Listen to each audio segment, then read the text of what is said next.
ഇന്ന് തന്നെ ഡൗൺലോഡ് ചെയ്യൂ. കാണൂ നിങ്ങളുടെ ഫേവറേറ്റ് ഷോസ്. സുകുമാരി ഇത്രയും കാലം കണ്ണിൽ എണ്ണ ഒഴിച്ച് പ്രാർത്ഥിച്ചതും നീ ഇത്രയും കാലം കിടന്ന് അനുഭവിച്ചതും ഒക്കെ നമ്മൾ തീർക്കാൻ പോവാ. എന്നേക്കുമായിട്ട് തീർക്കാൻ പോവാ.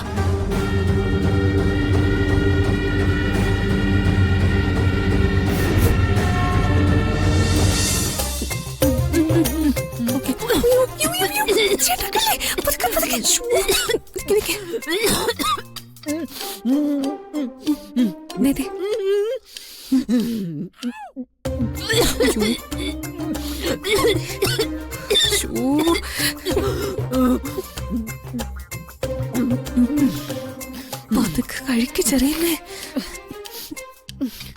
അയ്യോ, ഈ ചോറും കറിക്കൊക്കെ എത്ര സ്വാദുണ്ടെന്ന് ഞാനിപ്പോഴാ കൽപ്പനയെ മനസ്സിലാക്കുന്നത്. കഴിച്ചോ. എനിക്ക് വേറൊരിടത്തും പോകാൻ വഴിയില്ല കൽപ്പന.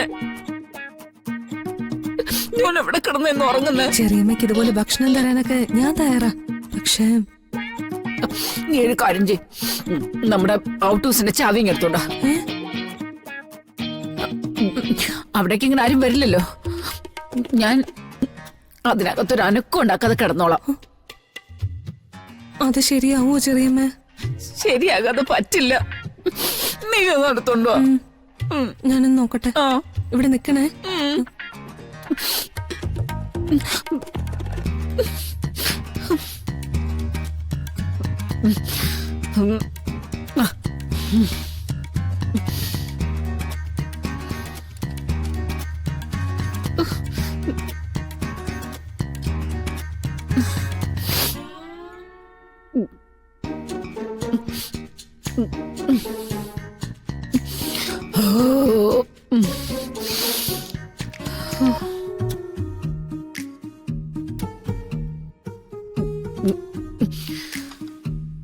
അയ്യോ, എന്റെ ദൈവമേ, കണിമംഗലത്തെ ഭക്ഷണ മേശയിലിരുന്ന് അന്തസ്സായിട്ട് ഭക്ഷണം കഴിച്ചുകൊണ്ടിരുന്ന ഞാൻ ഇപ്പൊ ഈ അടുക്കളയിൽ കയറിയിരുന്ന് കട്ട തിന്നേണ്ട അവസ്ഥയാ.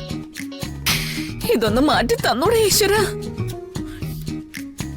ഇതിന് കാരണക്കാരിയായ അവളെ ഒരു പാഠം പഠിപ്പിച്ചൂടെ?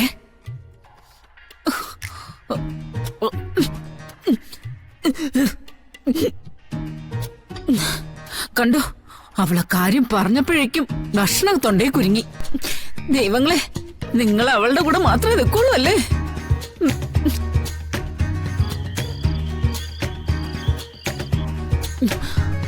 അയ്യോ,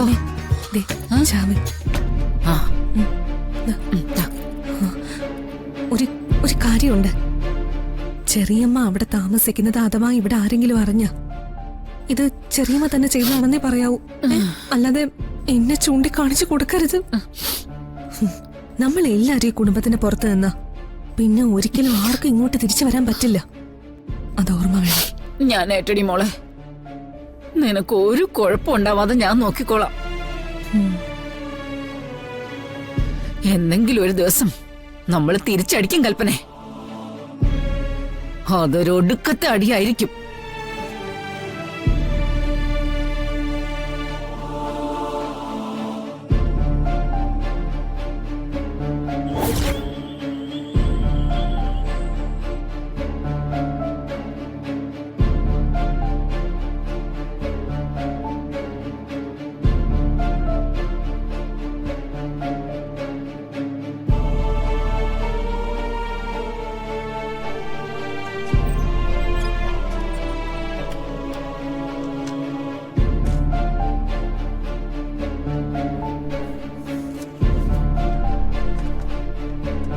ആഹാ, നീ ഇതുവരെ ഉറങ്ങിയില്ലേ മോളെ? നേരത്തെ കിടന്ന് ഉറങ്ങാൻ പറഞ്ഞതല്ലേ? എനിക്ക് ഉറക്കം വരുന്നില്ല മുത്തശ്ശി. അതെന്താ? നമ്മൾ വിചാരിക്കുന്ന ഒരു കാര്യവും നടക്കുമെന്ന് എനിക്കൊരു ഉറപ്പുമില്ല. എടി, നടക്കുമെന്ന് എനിക്ക് ഉറപ്പുണ്ടല്ലോ. നീ സമാധാനമായിട്ടിരിക്കുക. രാധികയെയും കണിമംഗലത്തുള്ളവരെയും ഞാൻ ഞെട്ടിച്ചിരിക്കും. അതല്ല മുത്തശ്ശി, എത്രയോ തവണ എത്രയോ കാര്യങ്ങളിൽ രാധിക കൊടുക്കാൻ നോക്കിയിട്ടുണ്ട്. പക്ഷെ അവൾ എങ്ങനെയെങ്കിലും രക്ഷപ്പെടും. ഭഗവാൻ കൃഷ്ണൻ അവൾക്ക് കാവൽ നിൽക്കുന്ന പോലെയാ. അതുകൊണ്ടാ നമ്മളിങ്ങനെ അടിക്കടി തോറ്റു പോകുന്നത്. എടി, ഭഗവാന്റെ ശക്തിയിൽ എനിക്ക് സംശയമൊന്നുമില്ല. പക്ഷേ പുരാണങ്ങൾ പഠിച്ച കൂട്ടത്തില് ചിലത് നീ പഠിക്കാൻ വിട്ടുപോയിട്ടുണ്ട്.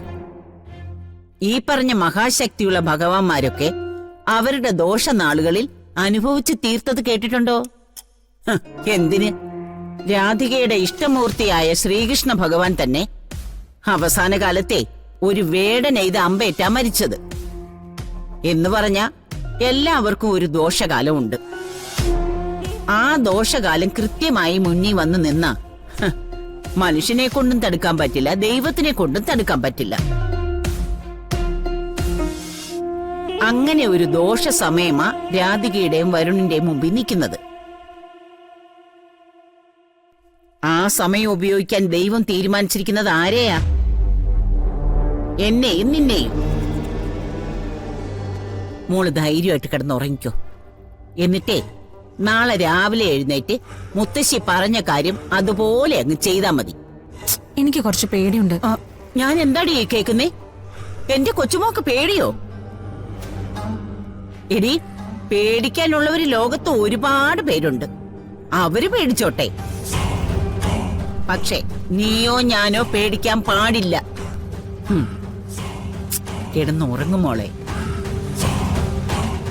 സുകുമാരി ഇത്രയും കാലം കണ്ണിൽ എണ്ണയൊഴിച്ച് പ്രാർത്ഥിച്ചതും നീ ഇത്രയും കാലം കിടന്ന് അനുഭവിച്ചതും ഒക്കെ നമ്മൾ തീർക്കാൻ പോവാ. എന്നേക്കുമായിട്ട് തീർക്കാൻ പോവാ.